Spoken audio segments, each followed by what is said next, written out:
મહિલા અને બાળ વિકાસ વિભાગ દ્વારા આખરે પરિપત્ર જાહેર કરી દેવામાં આવ્યું છે.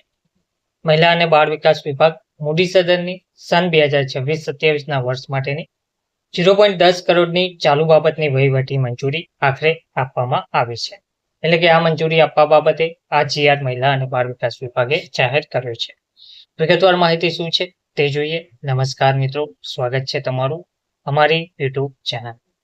મિત્રો, વિભાગના પ્રિન્ટરો માટે કાર્ટ્રિજ ખરીદી, રિફિલિંગ, રિપેરિંગ તથા વિભાગના કમિટી રૂમના આઈટી સાધનો માટે એએમસી કરવા માટે નાણાકીય વર્ષ 2026-27 માટેના અંદાજપત્રમાં ₹0.10 કરોડ અંકે 10 લાખ પૂરાની જોગવાઈ કરવામાં આવેલ છે.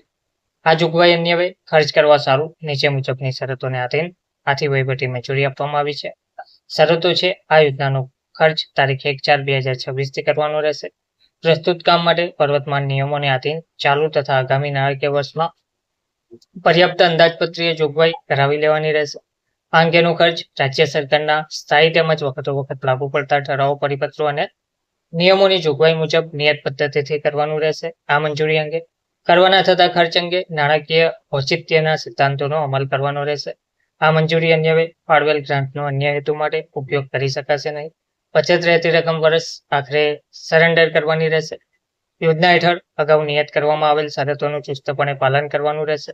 સાધન અથવા કીટ આપવાના કિસ્સામાં ખરીદી ગવર્મેન્ટ ઈ-માર્કેટપ્લેસ GEM પોર્ટલ મારફતે કરવા તેમજ ખરીદ પદ્ધતિ મુજબની ખરીદી માટેની સૂચનાઓનું ચુસ્તપણે પાલન કરવાનું રહેશે તથા તે મુજબ ખરીદી કરવાની રહેશે. પરંતુ જે વસ્તુઓ GEM પોર્ટલ પર ઉપલબ્ધ ન હોય એવી વસ્તુઓની ખરીદી માટે ઉદ્યોગ અને ખાણ વિભાગના તારીખ 1/10/2018ના ઠરાવ મુજબ ઉદ્યોગ અને ખાણ વિભાગ પાસેથી ના વાંધા પ્રમાણપત્ર નો ઓબ્જેક્શન સર્ટિફિકેટ મેળવ્યા પછી જ ખરીદી કરવાની રહેશે. ત્યારબાદ વખત થયેલ સુધારાઓનું ચુસ્તપણે પાલન કરવાનું રહેશે. સાધન કીટની ગુણવત્તા સુનિશ્ચિત કરવાની રહેશે. આ મંજૂરી અન્વયે કરવાની થતી ખરીદી અંગે રાજ્ય સરકારની પ્રવર્તમાન ખરીદી નીતિની જોગવાઈઓનું ચુસ્તપણે પાલન કરવાનું રહેશે. આઈટી સંબંધિત તમામ બાબતો અંગે સાયન્સ એન્ડ ટેકનોલોજી વિભાગની વખતની સૂચનાઓનું ચુસ્તપણે પાલન કરવાનું રહેશે. યોજનાના મોનિટરિંગની યોગ્ય વ્યવસ્થા કરવાની રહેશે. સોશિયલ ઓડિટ અને થર્ડ પાર્ટી વેરિફિકેશન પણ સમયાંતરે કરાવી સરકારશ્રીને રજૂ કરવાનું રહેશે. અંદાજ સમિતિની ભલામણ અનુસાર રાજ્ય વિધાનમંડળ દ્વારા કોઈ નવી સેવા અથવા સેવાના નવા સાધન માટે અંદાજપત્રમાં માગણી મંજૂર કરવામાં આવી હોય અને એ બાબતે 2 વર્ષ સુધી કોઈ ખર્ચ કરવામાં ના આવી હોય તો પછી વિધાનમંડળની મંજૂરી રદ થઈ ગયેલ સમજવી. ત્યારબાદ જો તે બાબત પર ખર્ચ કરવાનું આવશ્યક બને તો નવેસરથી વિધાનમંડળની મંજૂરી મેળવવાની રહેશે. સીએમ ડેશબોર્ડ સાથે યોજના લિંક કરવાની રહેશે. યોજનાકીય મેનપાવરની મર્યાદામાં જ ખર્ચ કરવાનો રહેશે. આ મંજૂરી અન્વયે કરવાનો થતો ખર્ચ સન 2026-27ના નાણાકીય વર્ષની અંદાજપત્રીય જોગવાઈને આધીન અને નાણાં વિભાગ દ્વારા વખત ફાળવવામાં આવતી ગ્રાન્ટની મર્યાદામાં કરવાનો રહેશે. પ્રવર્તમાન યોજનાના નોર્મ્સ અને રહસ્ય સહાયની રકમોમાં જો ફેરફાર કરવાનો થતો હોય તો તે અંગે રાજ્ય સરકારના આદેશો મેળવી લેવાના રહેશે.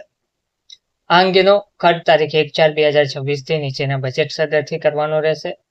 તો જે પેટા સદર 0 ગૌણ સદર 800, પેટા સદર 1 આઈટી સંબંધિત સોફ્ટવેર અને હાર્ડવેરને લગતી ખરીદી, આ ઠરાવ આ વિભાગની સરખા ક્રમાંકની ફાઇલ પર નાણાં સલાહકારશ્રીના પરામર્શમાં વિભાગના સચિવશ્રીની મળેલ મંજૂરી અન્વયે બહાર પાડવામાં આવે છે. ગુજરાતના રાજ્યપાલશ્રીના હુકમથી અને તેમના નામે મહિલા અને બાળ વિકાસ વિભાગ દ્વારા મહિલા અને બાળ વિકાસ વિભાગ મૂડી સદનની સન 2026-27ના વર્ષ માટેની ₹0.10 કરોડની ચાલુ બાબતની વહીવટી મંજૂરી આપવા બાબતે 8/4/2026ના રોજ મોડી સાંજે આ પરિપત્ર જાહેર કરવામાં આવ્યો હતો.